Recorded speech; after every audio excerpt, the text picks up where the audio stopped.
Ou santos ou nada mais queremos ser. Ou santos ou nada. Olá, paz e alegria! Hoje é dia 30 de agosto e vamos conhecer um pouco da história do beato Padre Eustáquio van Lieshout, conhecido carinhosamente no Brasil como Padre Eustáquio. Padre Eustáquio, ele terminou a sua vida em Belo Horizonte, mas ele passou por várias cidades do Brasil. Nasceu na Holanda, em 1890 foi ordenado sacerdote, ele era da Congregação dos Sagrados Corações.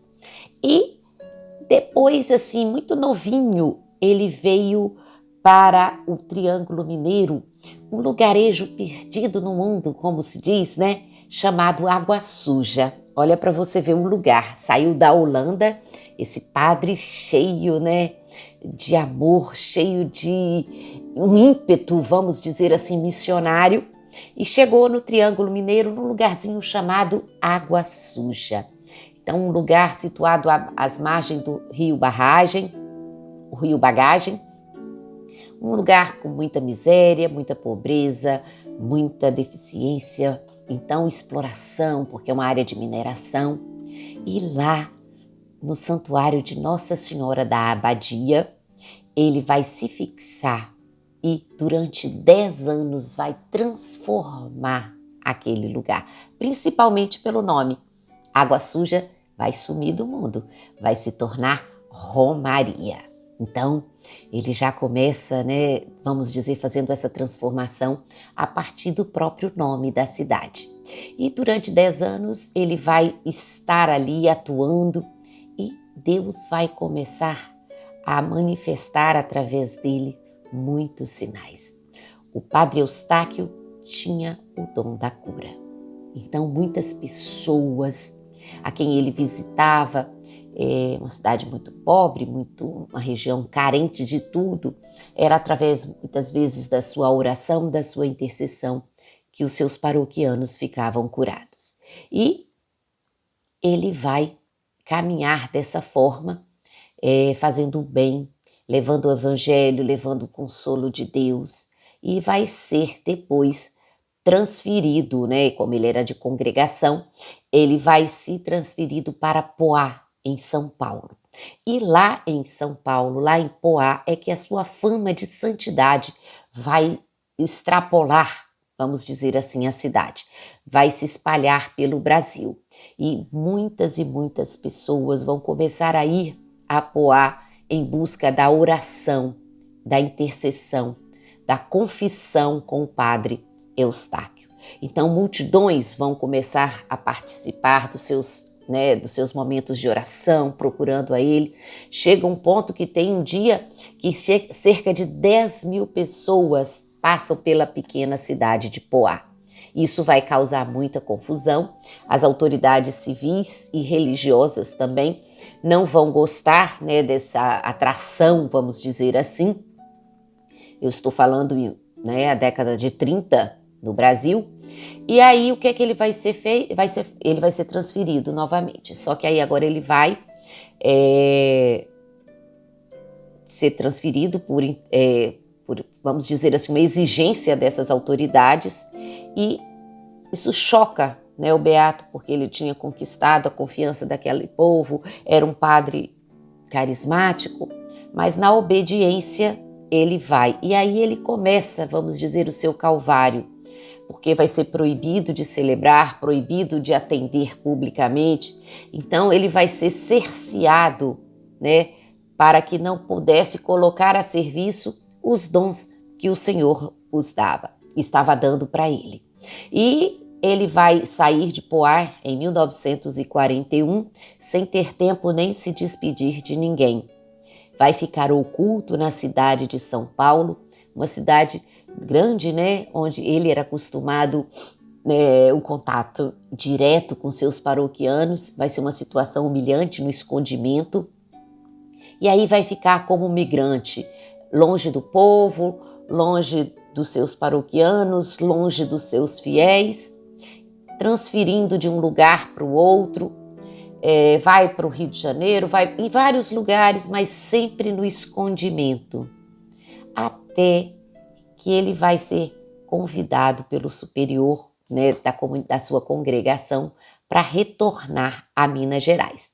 E aí, em outubro de 1941, ele volta e o arcebispo de Belo Horizonte vai acolhê-lo com todo carinho. E lá ele vai voltar a ter esse contato com os seus paroquianos, com os fiéis, vai ter contato com o povo novamente e Deus continua a realizar prodígios e milagres através do seu testemunho, da sua oração. Não só a questão da cura física, mas a cura espiritual. Às vezes, o seu confessionário ficava cheio durante horas e horas e horas e horas, e ele atendia a todos. Acima de tudo, um pastor de almas. Passava mais de 6 horas todos os dias atendendo confissões.